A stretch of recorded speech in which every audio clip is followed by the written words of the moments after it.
오늘은 요한복음 10장 40절로 41절을 통해서 다 참이라 라는 제목으로 하나님의 말씀을 전하겠습니다. 본문 말씀을 세 가지로 나누어 정돈합니다. 첫 번째, 진실. 영어로 표현하면 리얼리티, 진실. 두 번째는 진리. 이것은 트루스라고 표현할 수 있고요. 진리, 트루스. 세 번째, 진가, 진정한 가치, 밸류. 참된 가치, 진가. 이렇게 세 가지로 본문은 다 참이라라는 제목을 통해서 진실, 진리, 진가 이 세 가지로 정돈하며 은혜를 나누도록 하겠습니다. 오늘 요한복음 10장 40절로 41절에 예수님께서 요단강 저편 요한이 처음 세례 베풀었던 곳에 가서 거기 잠시 거하시니 많은 사람이 왔다가 말하되 평론하되 요한은 아무 표적도 행하지 아니하였으나 요한이 이 사람을 가리켜 말한 것은 다 참이라 하더라. 요한과 예수님의 사역적 구분점이 있는데 요한은 말만 강하고 잘한 분이었고 표적은 나타내지 않았습니다. 요한은 진실로 정의로운 사람이었고 말을 잘하는 사람이었고 선포자였고 선지자였지만 표적은 기적은 일으킬 수 없는 인간의 한계와 유한성, 제한성을 가지고 있는 사람이었습니다.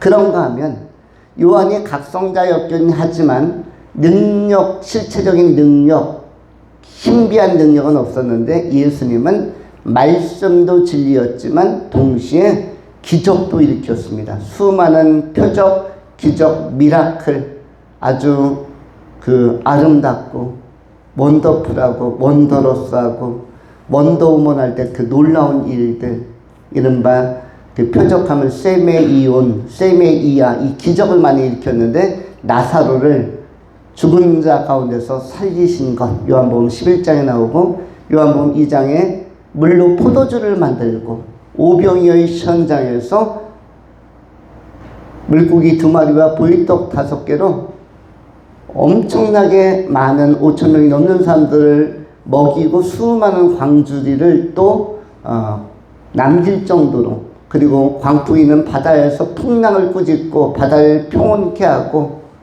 이런 놀라운 능력, 수많은 그 아픈 사람들을 고치고 이러한 치유와 권세의 능력은 누구만 가지고 있었냐면 예수님만 가지고 있었습니다. 이것은 세례 요한은 가지고 있지 아니한 절대적으로 구별이 되는 비슷한 부류의 진리를 가진 자가 아니라 절대적인 차이를 보여주는 천지 차이를 보여주는, 여러분 천지 차이를 아시죠? 천국과 지옥 차이. 대한민국에 있는 백두산의 천지 차이는 뭐라고 하죠? 천지에서 흐르는 물이 오른쪽으로 흐르면 두만강, 왼쪽으로 흐르면 압록강.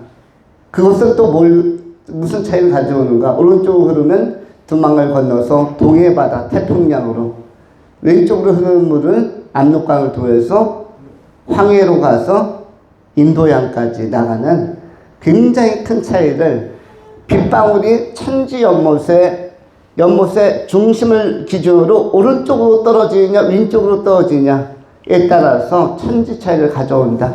인간의 결정도 작고 미세한 결정이지만 우리가 어떠한 것을 선택하는가, 이 땅에서 교회 다닐 것을 선택하는가, 안 다닐 것을 선택하는가, 예배할 것을 선택하는가, 예배 안 할 것을 선택하는가, 예수 믿을 것을 선택하는가, 예수 안 믿을 것을 선택하는가, 미세한 선택이 비슷한 것 같지만 천지 차이라는 것입니다.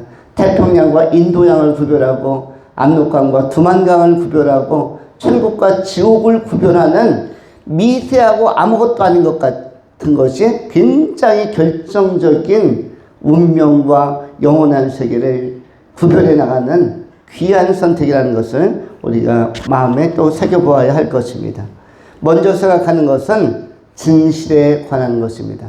진실, 이 리얼리티 내지는 리얼리티에 관한 것입니다. 우리가 알고 있는 대부분의 진실은 맞는 것도 있지만 진실은 다 진리는 아닙니다. 그래서 진실 중에도 실체적 진실, 진실 중에서도 보편적 진실과 일반적 진실이 있고 실체적 진실이 있습니다. 실체적 진실은 뭐냐면 진리에 접근되어진 사실, 팩트와 가까운 것을 실체적 진실, 그리고 보통 그거 맞아 하는 것은 일반적 진실. 일반적 진실에는 허구가 많습니다. 예를 들어서 여러분, 최후의 웃는 자가 승리자다. 마지막에 웃는 자가 승리자다. 이 말 맞습니까? 틀립니까? 진실이에요? 아니에요? 팩트입니까? 아닙니까? 마지막에 웃는 자가 진정한 승리자다. 많은 속담 그리고 명언 가운데 나오는 이야기입니다. 맞습니까? 틀립니까? 최근에 90세를 넘겨서 99세를 맞이한 한 분에게 인터뷰를 했습니다. 고향 탐방을 하면서 여자 할머니신데 건강해요. 그래서 산골마을 혼자 사는데 자녀들은 다 잘 키워서 또 도심에 가서 잘 잡고 손주들도 많고 인터뷰를 하는데 할머니 하고 이렇게 기자가 보니까 이가 다 빠지셨어요. 근데 그 가운데서 할머니가 그래도 뭔가 대답을 합니다. 기자가 음료수 한 잔 대접하면서 이렇게 질문했습니다. 할머니, 지금 환하게 웃고 계신데 뭐 삶을 살면서 어떤 게 보람되었습니까? 어떤 때가 제일 좋았습니까? 요즘엔 자녀들 다 키우고 나서 손주도 있고 지금은 가장 행복하죠. 그랬더니 갑자기 할머니가 웃음기가 싹 가시면서 나는 지금 많이 후회하고 있다. 99세의 나이에 지금 이렇게 환하게 웃는 모습이 합주기 할머니가 되셨죠? 환하게 틀리마저도 그냥 집어 던지고 그렇게 우물우물 잇몸으로 이가 없으면 잇몸으로 산다를 실천하는 할머니신데 그런데 그 할머니가 정색을 했어요. 마지막에 지금 너무나 행복하시죠? 그런데 아니다. 나는 지금까지 살아오면서 너무나 어려운 세월 동안 일제시대 말기서부터 시작해서 6.25 거치고 격변의 세월 동안 또 남편은 6.25 때 세상을 포탄에 맞아서 일찍 떠나고 혼자서 그 5 자녀를 키우면서 오느냐고 엄청나게 고생을 했다. 농사 지으며 또 뭐 이렇게 그 박스도 쳤으며 엄청나게 고생을 했는데 물론 자녀들이 잘 되었다. 그런데 지금 내가 후회하는 게 있다. 내 인생은 실패했다. 라고 난 지금 생각한다. 아니 그렇게 자녀들도 잘 되고 99세까지 건강하게 사셨으면 이제 100세 가까워지셨는데 행복한 거 아닙니까? 마지막에 웃는 자가 진정한 승자가 아닙니까? 이렇게 기자가 다시 한번 질문했더니 할머니가 그 정색을 했습니다. 나는 후회한다. 나는 지금까지 너무 열심히 일하면서 한 번도 제대로 웃어본 일이 없다. 한 번도 허리를 제대로 펴본 일도 없고 항상 어려움을 참으면서 인상 찌푸리면서 그렇게 버티면서 왔는데 그러다 보니 내가 세월이 다 지났다. 내가 지금 깨닫는 것은 내가 순간순간 왜 과정에서 웃지 못했을까? 지금 생각하는 것은 가장 행복한 사람은 마지막에 웃는 자가 아니라 순간순간 매일매일 좋은 일, 나쁜 일, 느낌이 올 때마다 감사한 일이 생길 때마다 계속 웃는 사람이 승자다. 내가 제일 후회하는 것은 지금까지 99년 동안 웃지 못했다는 것이 나에게는 제일 회한스럽다. 이것이 이제 그 할머니의 인터뷰 내용이었다고 합니다. 우리가 삶에서도 과정에서 웃는 것이 중요한 것처럼 과정에서 감사하는 것이 중요하고 마지막에 한 번 웃는 것이 승자가 아닙니다. 과정에서 감사도 과정에서 젊은 날은 젊은 날, 어린 날은 어린 날, 중년은 중년, 장년은 장년, 노년은 노년. 계속 감사한다면, 그러다가 마지막에도 웃을 수 있고 마지막에도 감사할 수 있다면 그 사람이 승자이고, 기도도 마찬가지입니다. 내가 인생 끝나기 전에 한 번은 확실하게 기도한다. 내가 인생 끝나기 전에 한 번은 확실하게 회개한다. 내가 지금 인생이 중반전이라 회개를 화끈하게 못하지만, 그러나 인생 마지막 날에 하나님 나라 가기 전에는, 그 전날은 내가 진짜 참되게 회개를 할 것이다. 정말 깊게 기도할 것이다. 그런데 이것 또한 진실 같지만, 진정성이 담긴 고백 같지만 그렇지가 않습니다. 기도도 과정에서 하는 것이고, 감사의 기도든 필요의 기도든 과정에서 하는 것이 중요하고, 과정 하루하루의 삶이 가장 중요한 것입니다. 그러한 사람이 승자입니다. 신앙의 승자요 삶의 승자는 과정에서 기도할 줄도 알고 감사할 줄도 알고 웃을 줄도 아는 사람, 이 사람이 승자이다. 삶은 언제 어느 때 내 영혼을 하나님께서 데리고 가실지 알 수 없는 것입니다.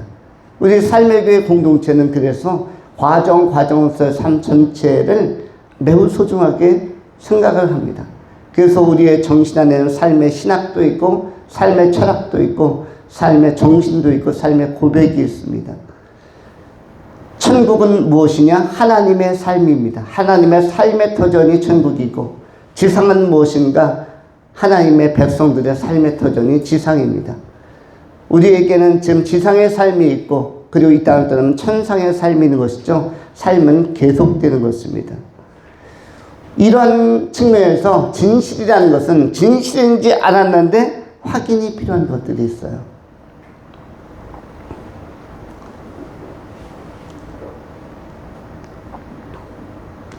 우리가 술과 담배에 대한 것도 많은 사람들이 질문을 합니다. 술과 담배가 크리스찬들에게는 어떠합니까? 인간에게는 어떠합니까? 그러면 뭐라고 얘기합니까? 술은 분위기를 좋게 해서 몇 잔은 약주다. 얼마나 약이 되면 약주라는 표현이 들었겠는가? 또는 담배, 그거 구수하고 조금 피우면 괜찮아. 전자담배는 더 괜찮아. 이렇게 이야기를 하죠. 그런데 이것은 진실입니까? 아닙니까? 진실일까요? 아니면 거짓일까요? 우리는 진실은 검증이 필요한데, 아까 일반적 진실, 소문으로 인해서 또는 많은 사람들의 보편적 상식으로 인해서 다가오는 그런 진실이 있는가 하면 실체적 진실, 팩트인가를 점검하는 것이 있습니다. 여러분, 담배와 술의 공통점이 뭐죠? 담배와 술의 공통점은 발암물질을 가득 가지고 있다. 그 중에서도 몇 급 자격증을 가지고 있다? 3급 발암물질, 4급 발암물질. 바둑도 3급, 4급이 잘 됩니까? 1급이 잘 됩니까? 바둑은 1급이 센 거예요. 바둑은 18급부터 시작해가지고 1급이 센 건데, 1급 발암물질을 가지고 있는 것이 술과 담배입니다. 그 술 같은 경우는 알코올이 있죠. 일반적으로 알코올이 있는데, 이른바 알코올 안에는 아세트알데히드라는 성분이 있어서 이것이 DNA 복제도 방해하고 또 DNA를 공격하기도 하고 해서 직접적으로 암의 소인, 암을 일으키는 동인이고 암을 만들어내는 작용을 이 아세트알데히드가 그런 작용을 합니다. 점막을 공격하기도 하고 민감하고 미세한, 우리 몸 장기 안에는 미세한 게 너무나 많죠. 우리 몸 안에 있는 장기들은 전부 다 고운 피부라고 했죠. 위장도 피부요, 대장도 피부요, 간장도 피부요, 췌장도 피부, 얘들은 다 피부입니다. 우리가 손과 발을 깨끗이 씻는 것은 이것도 피부이기 때문에, 얼굴 세안을 하고 세면을 하는 것도 얼굴이 피부이기 때문에, 화장품도 바르고 영양크림도 바르는 것은 이것이 전부 다 피부이기 때문에, 우리는 겉에 보이는 표면적 스킨을 중요하게 생각하지만 우리 몸 안에는 내면적 스킨이 있다는 사실을 꼭 기억해야 되는데, 이 스킨은 외피보다 보이는 얼굴이나 우리 몸보다 훨씬 더 약한 피부, 건드리면 안 되는 애기처럼 살살 다루어야 하는, 유리창보다 더 섬세한 손길로 다루어야 하는데, 거기다 굉장히 센 이 발암물질이 탁 들어가면은 견뎌내지 못하는 것이죠. 그것이 특별히 신장이라든지 이자라든지 췌장이라든지 우리 안에 있는 것들은 아주 민감하고 이것을 견뎌내기에 힘들어합니다. 버거워합니다. 그런데 우리는 그것을 알지 못하기 때문에 진실을 믿고 한 잔은 괜찮다라는 이 속설에 무서운 함정이 있다는 사실을 꼭 기억해야 할 것입니다. 담배도 마찬가지입니다. 담배 피우는 사람 옆에는 10m 가까이 가면 안 됩니다. 담배를 태우는 택시는 사실은 타면 안 되는 택시예요. 그 담배 안에는 뭐가 있다고 하죠? 여러 가지 20여 종의 발암물질이 있다고 하죠. 그 중에서도 굉장히 센 발암물질이 일반적으로 뭐라고 하죠? 니코틴이라는 것이 있죠. 니코틴. 그 다음에 타르라는 것도 있고요. 그 이외에도 또 많이 있습니다. 이런 센 것들이 또 니트로사민이라는 것도 있고, 또 이것이 타면서 일산화탄소도 발생하고, 자기를 담배가 얼마나 세게 공격하는지 알 수 없습니다. 그래서 폐암이 굉장히 많이 발생하는데, 대부분 폐암은 이 탄 것 때문에 일산화탄소나 이런 니트로사민이나 이런 니코틴 같은 것들, 타르 같은 것 때문인데, 이것이 엄청나게 많은 사람을 공격을 합니다. 한국에서는 아마 폐암의 그 사망률이 상당히 높다고 이야기를 하죠. 그래서 요즘은 담배 피면은 그 사람하고는 떨어져서 이야기를 해라. 왜냐면 간접 흡연으로 인해서도 이게 다 몸으로 흡입이 되기 때문에 조심해야 된다고 합니다. 사실은 저는 담배 피우는 사람이 있으면 20m, 10m가 아니라 20m 뒤로 돌아갑니다. 제가 이것을 알고 돌아가는 건 아니고, 담배의 그 강한 독성들이 저는 이제 뇌세포 쪽에 영향을 미칠까봐, 저는 좋은 머리를 보존해야겠다는 생각 때문에, 그래서 건강 문제를 떠나서 뇌에 영향을 미치면 안 된다는 생각 때문에 제가 이것을 피했습니다. 그런데 어쨌든 이런 것들이 굉장히 세기 때문에 우리가 모르니까 이것이 괜찮느냐 아니냐를 자꾸 이야기하지만은, 그리스도인들이 이것을 조금 하는 건 괜찮습니까? 이 측면에 대하여 대답을 한다면, 구원의 문제에서는 그 관련성이 없다. 구원은 복음을 깨닫는 것고 죄사함을 받는 것이지만, 그런데 삶의 문제에 있어서는 심각하기 때문에 무조건 끊어라. 조건을 달지 말고 끊어라.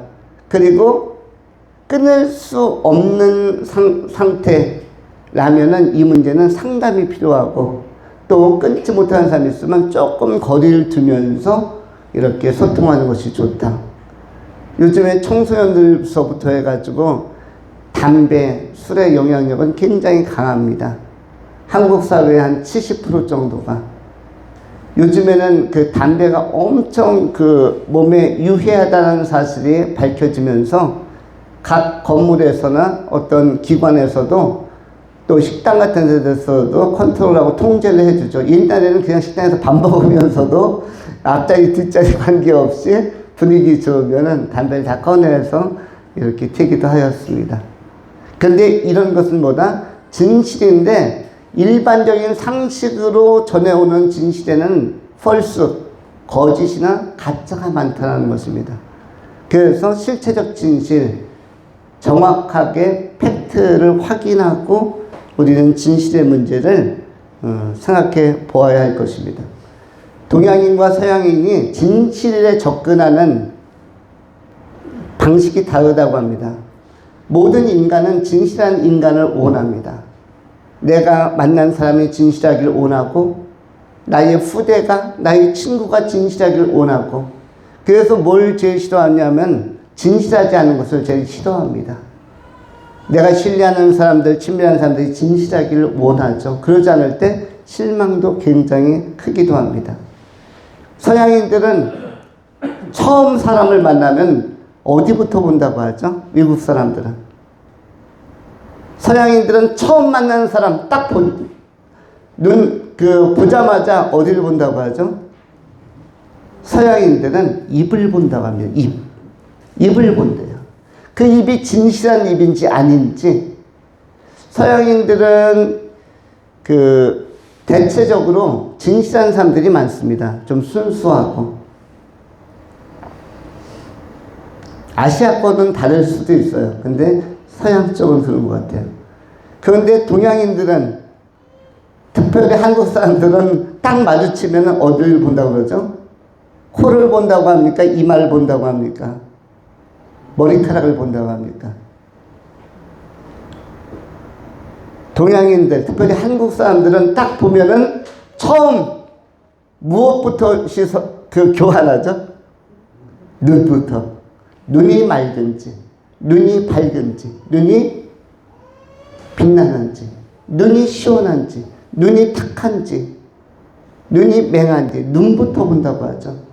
한국 사람들은 눈부터 보고, 눈을 왜 봅니까? 눈을 보통 우리 한국인들은 뭐라고 표현하죠? 마음의 창이다. 마음의 창이다. 마음을 들여다볼 수 있는 그 창을 통해서 마음을 들여다볼 수 있다. 그건 뭐죠? 진실에 관한 접근법을 이야기하는 것입니다. 우리 동양인들은, 우리 한국인들은 눈을 보고, 서양인들은 입을 본다. 그럼 입과 눈의 공통점이 뭐죠? 진실에 관한 중요성을 제시하는 내용이라고 할 수 있습니다. 왜냐하면 진실하지 않으면 눈을 피하게 되어 있고요. 눈을 마주치기 어려워합니다. 그렇죠? 눈은 맑은 것이 좋고, 그리고 입술은 또 의롭고 정직한 것이 좋겠죠. 이 두 가지를 다 갖추면 물론 좋을 것입니다. 이만큼 진실은 우리 인간에게는 대단히 중요한 요소이다. 사람들은 진실에 대한 관심이 많습니다. 천국이 있다 없다, 있다 없다, 무엇이 진실이다, 무엇이 팩트이다, 이것을 확인하고 싶은 욕구가 굉장히 많고요. 신은 있다 없다, 하나님이 있다 없다에 대해서 또 알고 싶어하는 진실에 대한 욕구가 있습니다. 또 청소년들이나 우리 청년들은 외계인이 있다 없다, 외계인이 있다 아니 없다, 무엇이 진실일까? 진실에 대한 욕구가 또 이것을 확인하려고 하는 것이 갈망이 많이 있는 것입니다. 진실에 관한 것들 우리는 점검해서 뭘 확인해야 되는가? 실체적 진실을 확인해야 한다. 그래서 아닌 것들은 이른바 페이크, 가짜 정보, 가짜 인포메이션, 가짜 뉴스들은 제하면서 우리가 매일매일 감사하면서 웃으면서 기도하면서 밝게 살아간다면, 진실하게 살아간다면 그 삶의 삶은 굉장히 바르게 잘 산 보람 있는 삶이라고 할 수 있을 것입니다. 두 번째로 진리에 관한 것입니다. 트루스에 관한 것. 오늘 본문에 나오는 참은 진실을, 실체적 진실을 이야기하기도 하지만 동시에 진리를 의미하기도 합니다. 진리도 현상적인 진리가 있고 본원적인 진리가 있습니다. 현상적인 진리는 이른바 기술적인 진리들이에요. 예를 들어서 운전면허를 따고 어떻게 작동하고 어떻게 시동을 걸고 어떻게 그 차를 운용하면은 차가 잘 가는지, 속도를 조절할 수 있는지, 이건 기술적인 측면이죠. 기술적인 측면에서 또 비행기를 어떻게 조종하고 어떻게 시동 걸면 비행기가 뜨고, 이런 것들은 기술적인 측면에 진리가 있습니다. 이 진리는 언제 사용해도 똑같이 동일하게 적용이 되는 것들이 이런 객관적인 진리에 관한 것입니다. 그런가 하면은 본원적인 진리는 전체를 포괄하는, 전체를 통합해가는 진리가 있습니다. 이 진리는 지상에 있는 사람들에게만 적용되는 것이 아니라 지상과 천상에 동시에 적용이 되는 것입니다. 여러분, 사람이 지구에만 있는 것은 아니죠. 그렇다고 우주에 있다는 뜻은 아닙니다. 지구에 있는 사람도 살아있는 사람이요, 하나님의 나라에 들어가 있는 사람들도 살아있는 사람들이요, 지옥에 들어가 있는 사람들도 살아있는 사람들입니다. 여러분, 요한복음 5장에 모든 인간은 한 번 죽지만, 심판을 받지만 그 이후에는 또 뭐가 있습니까? 영원한 삶이 있습니다. 어디에서 사느냐가 중요한 것이죠. 죄의 문제를 해결하지 못하는 사람들은 지옥에서 영원히 사는 것이고요. 그 사람들도 인간이에요. 그런데 인간인데 어떠한 인간? 괴로운 인간. 지옥이라는 고통에서 벗어나지 못하는 인간. 한계성 속에서 고립된 인간. 형벌 속에 있는 인간은 지옥에서 사는 것이고, 그런가 하면 구원받은 인간은 어디에서 삽니까? 천국에서 사는 것입니다. 영생의 나라, 영생의 세계, 가장 좋은 환경 속에서 가장 좋은 몸 컨디션을 가지고 부활한, 생명의 부활에 참여한 나라인 천국에서 살아가는 사람들이 또 구원받은 성도들이 되는 것인데, 이분들도 사람입니다. 성경에 나오는 바울, 이 세상 떠났고, 에녹도 세상 떠났고, 노아도 세상 떠났고, 다윗도 이 세상에 없지만 이분들이 살아있다라는 사실을 여러분이 기억할 필요가 있습니다. 모든 인간은 끝나지 않습니다. 모든 인간은 살아나는데, 그래서 모든 인간은 부활하는데, 생명으로 이끄는, 영생으로 이끄는 생명의 부활이 있는 것이고, 심판으로 이끄는 사망의 부활이 있는 것입니다. 그래서 내 존재를 가꾸고 내가 신앙을 갖는 것은 너무너무 중요합니다. 우리 인간은 동물과 달라서, 식물과 달라서 소멸되지 않기 때문입니다. 죽음과 함께 사멸되는 것이 아닙니다. 존재의 무로 바뀌는 게 아닙니다. 그래서 우리 인간의 삶과 선택은 더 중요합니다. 예수님께서는 이 본원적인 진리에 대해서 이렇게 말씀하셨습니다. 나는 길이요 진리요 생명이니 나로 말미암지 않고는 아버지께로 올 자가 없느니라. 요한복음 11장 6절 통해서 말씀해 주셨습니다. 내 아버지 집에는 거할 곳이 많도다. 너희가 이 땅에서 소유의 문제로 고민한다면 염려하지 마라. 너희 신앙 잘 가지고 간직하다가 하나님 나라에 와서 진정한 뭐가 되어라? 보화를 상속받고 진정한 건물주가 되어라. 여러분, 이 땅의 건물주는, 이것은 어떻게 보면 화려한 환상에 속는 것입니다. 화려한 환상에 속는 것입니다. 건물주가 꾸미는 사람들, 이 사람들은 완전히 인생의 가닥을 잘못 잡는 것이에요. 건물주가 중요한 게 아닙니다. 우리 인간은 다 청직이기 때문에 하나님께서 부르시면 건물주가 아니라는 사실이 증명이 됩니다. 입증이 됩니다. 다 놓고 가는 것이에요. 공술의 공수거이죠. 최근에 그 삼형화학이라고 그 플라스틱 공장을 한국에서 최초로 6.25 직후에 만들어서 16개의 계열사로 확장시켜서 그 많은 인재를 키워낸 회장님 한 분이 세상을 떠나셨습니다. 삼형화학이 아주 훌륭한 어르신인데, 우리나라에서 장학금을 제일 많이 쾌척한 분, 무려 장학금을 얼마나 냈는지 아세요? 삼성의 재벌도 아니요, SK 같은, 또 현대 같은 명문 재벌가도 아닙니다. 삼형화학 하면 아는 사람도 알고 모르는 사람은 또 모를 것입니다. 그런데 플라스틱 하면은 기억할 수 있는 한국의 플라스틱 회사를 최초로 만든 분이에요. 그런데 이분이 장학재단에 기부한 돈은 1조 7천억.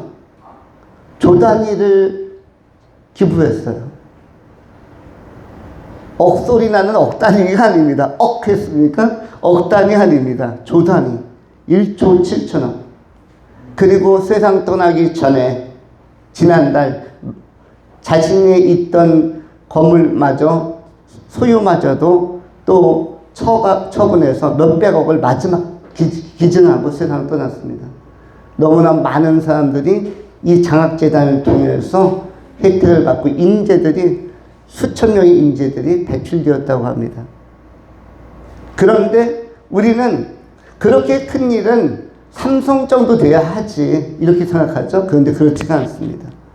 그가 어느 정도 자산이 많을 때부터 한 게 아닙니다. 인재 양성을 위해서 대한민국의 미래는 각 분야의 훌륭한 인재들이 나와야 된다. 그래서 그 기업이 작을 때부터 시작을 했다고 합니다. 작을 때부터. 조 단위의 장학재단은 전 세계에서도 손꼽기가 어려울 것입니다. 기부를 많이 한 훌륭한 분들이 외국에도 많이 있습니다. 그런데 장학재단으로 이렇게 기부한 그런 분, 그런데 이름도 없고 빚도 없어요. 여러분이 그분을 아십니까? 여러분도 잘 모르죠.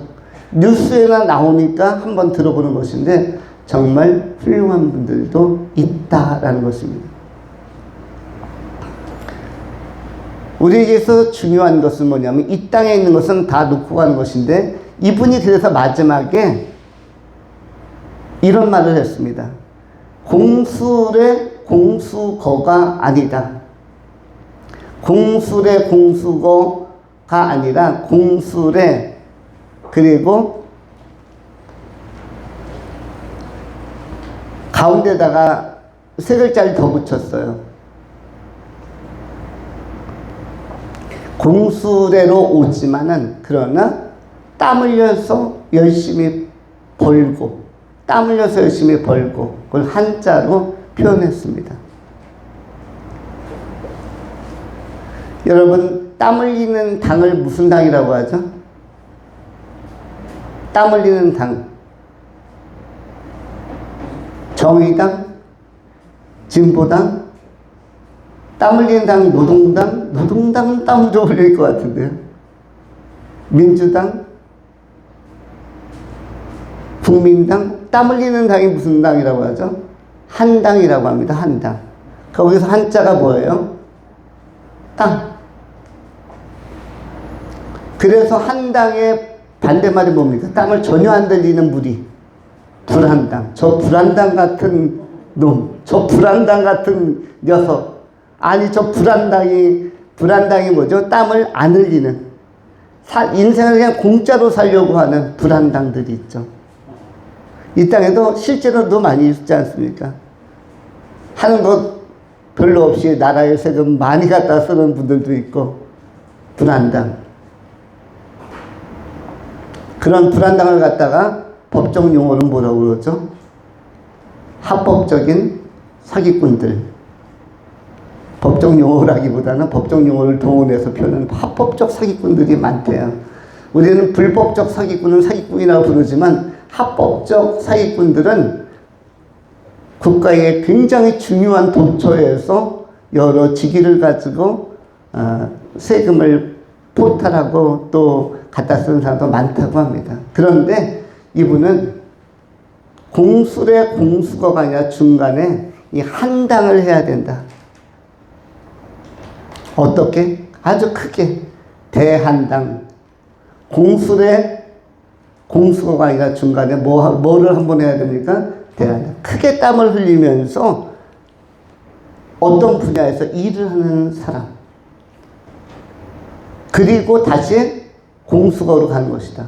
빈손으로 왔다가 땀을 흘려서 한 분야에서 최선을 다하다가 거기에서 업적도 세우고 소유도 확보하고. 왜냐하면 하나님께서 우리에게 많은 자산과 자원과 가능성과 재질을 주셨는데 땀 흘리면서 노력하여 개발하여 그것을 그 힘을 가지고 많은 이웃을 돕다가 다시 공수거 빈손으로 돌아가는 것이다.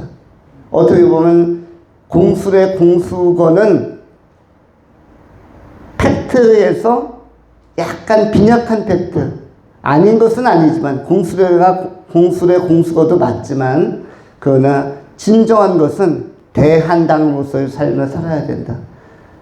그 분야가 미술의 분야든 문학의 분야든 체육의 분야든 음악의 분야든 사업의 분야든 아니면 농사의 분야든 소소한 분야든 땀을 흘리면서 집중력을 가지고 열정을 가지고 이렇게 유익한 것들을 개발해서 많은 사람을 유익하게 하고 손 딱 놓고 갈 수 있는 사람, 이런 사람들은 소유주가 꿈이 아닌 것이죠. 그리고 우리 모두가 이러한 자세를 가지고 살아가야 할 것입니다.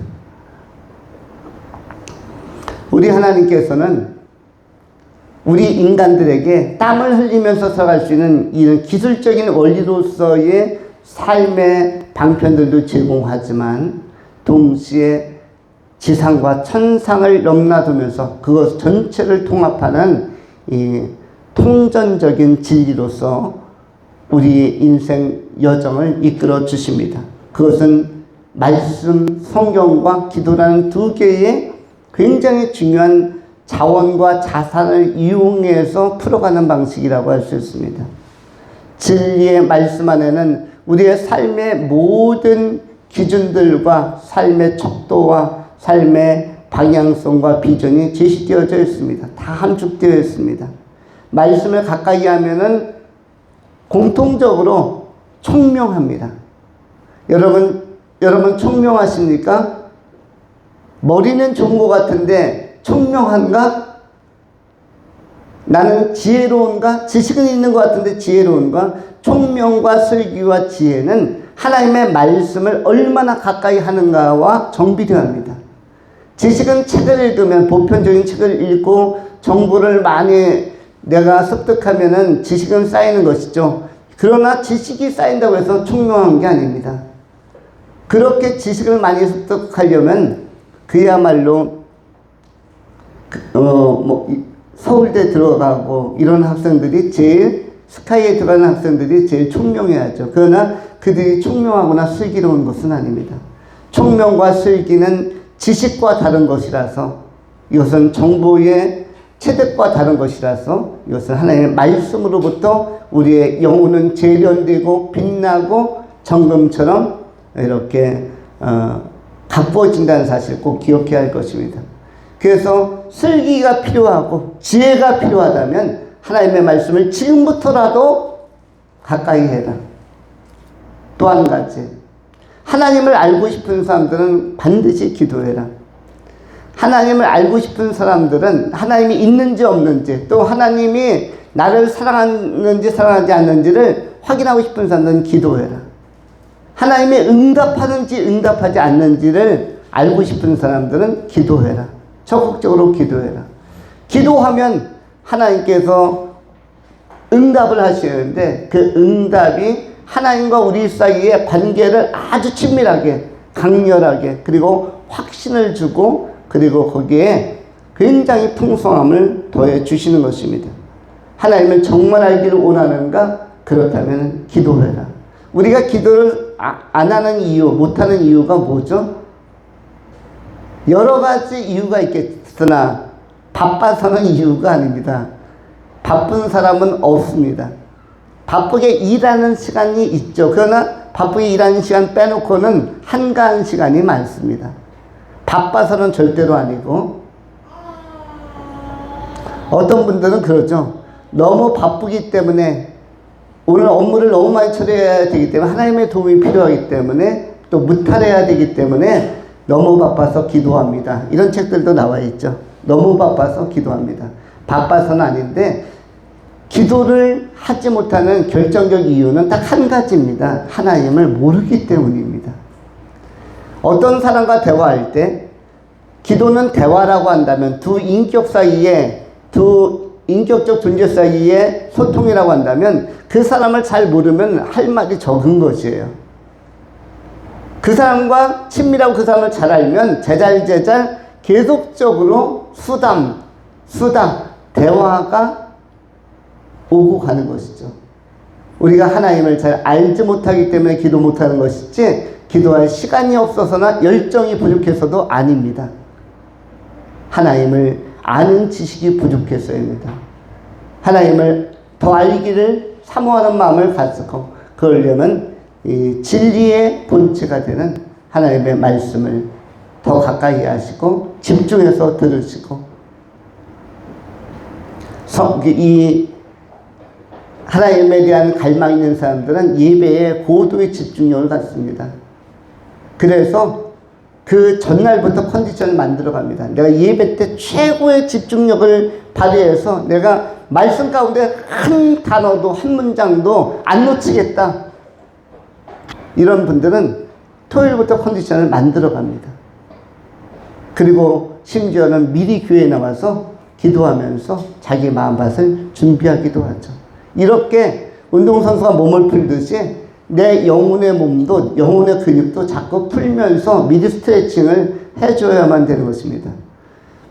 전혀 몸을 안 풀고 실전에 들어가서 90분을 빡세게 뛰는 것은 굉장히 어렵고요. 그럼 햄스트링이 터지거나 아니면 쥐가 나거나 해서 실려 나오죠. 예배도 마찬가지입니다. 준비 찬양이라는 것 이런 걸 왜 하는지 아시죠? 미리 우리의 영혼의 근육도 영혼의 긴장도 풀면서 마음을 확 열고 나가야 말씀이 스며드는 것입니다.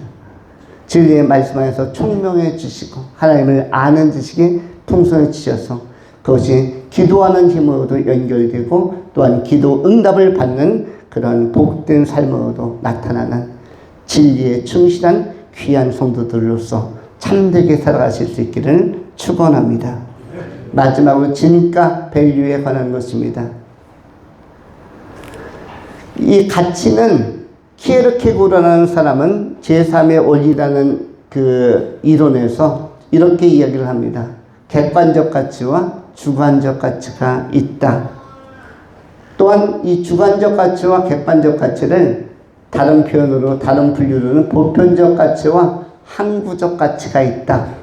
영혼적 가치가 있다라고 이렇게 나누어서 구별하기도 했습니다. 우리가 이 가치의 문제를 많은 사람들은 다 실제로 공감하고 공유하고 사용합니다. 여러분이 흔히 듣는 진선미가 있죠. 미스코리아를 뽑아도 진선미, 그리고 어떤 콘테스트에 나가도 진선미. 여러분 진선미가 뭔지 아시죠? 진은 뭐예요? 한문으로 참된 진짜. 참되고 진실되고 진리에 입각해 있고 그게 최고라고 본 것이에요. 그 다음에 선이 뭡니까? 착하고 덕이 있고 미는 뭐죠? 아름답고 건강하고 이거를 최고의 가치로 본 것입니다. 인간은 뭘 갖춰야 된다? 진선미를 갖춰야 된다. 참되고 진실되고 진리를 가지고 있고 진리를 선택하고 진. 그러면 선이 뭐죠? 착하고 양심이 바르고 정직하고 그 다음 미가 뭐죠? 아름답고 건강하고 우아하고 이것을 인간이 갖는 본래적인 최고의 가치로 본 것입니다. 누가 보아도 키에르케고르라는 학자가 보아도 이것을 많은 나라에서 보편적 가치로 다 받아들여서 진선미를 이야기하는 것입니다. 진선미의 내용이 바로 지금 설명한 것과 같습니다. 그런데 이러한 진선미는 보편적 가치, 모든 사람들이 추구하는 객관적 가치입니다. 그런가 하면 주관적이고 영원한 가치, 항구적 가치, 보이지 않는 가치, 정신적 가치도 있고요. 아까 사람을 볼 때 서양인들은 입술을 보고 동양인들은 눈을 본다는 이 표현도 사실은 정신적 가치를 보려고 하는 것이지 외형적 가치를 보려고 하는 것은 아니겠죠. 사람들은 그 사람이 진국이다, 참된 사람이다, 이렇게 정신적 가치를 보려고 하는 그런 서양들이 많이 있습니다. 그런가 하면 우리가 생각하는 것은 영원한 가치, 예수님께서는 오늘 무엇을 말씀하려고 기적도 보여주고 표적도 일으키십니까? 영원한 가치, 천국, 영생의 가치, 부활의 가치, 하나님 나라의 가치를 알려주기 위하여 이 땅에 오신 것이고, 이 땅에 오셔서 십자가에 못 박혀 죽으시고 많은 영혼을 위해서 대속의 역사를 이루신 것입니다. 우리가 이 땅을 사는 것도 가치 있는 일이지만, 이 땅에 우리에게 기회를 주신, 우리에게 수명을 주신 하나님께서는 영원한 가치 있는 그 나라에 들어오도록 우리에게 기회와 찬스를 지금 제공하고 있는 것입니다. 우리 인간은 전부 다 어떻게 보면 수험생이라고 할 수가 있습니다. 학생들만, 또 자격증을 준비하는 분들만 수험생이 아니라 우리 모든 인간은 천국이라는 거대한 관문에, 영원한 관문에 도전하는 그런 도전자요, 챌린저요, 그리고 수험생이다. 그렇다면 우리도 천국의 레벨에 맞게, 천국의 합격 기준에 맞게 천국을 패스할 수 있도록 복음을 잘 깨닫고 우리의 준비를 잘 해나가야 할 것입니다. 좋은 자질을 가지고, 좋은 성품을 가지고 핵심적인 가치인 말씀과 기도의 기본에서, 근거에서 남은 생에 보람있게 사시고 또 천국에 다 들어가는 행복자들, 진정한 승리자들이 되실 수 있기를 축원합니다. 기도하겠습니다. 할렐루야. 자비하신 하나님 감사합니다. 오늘도 아름다운 날에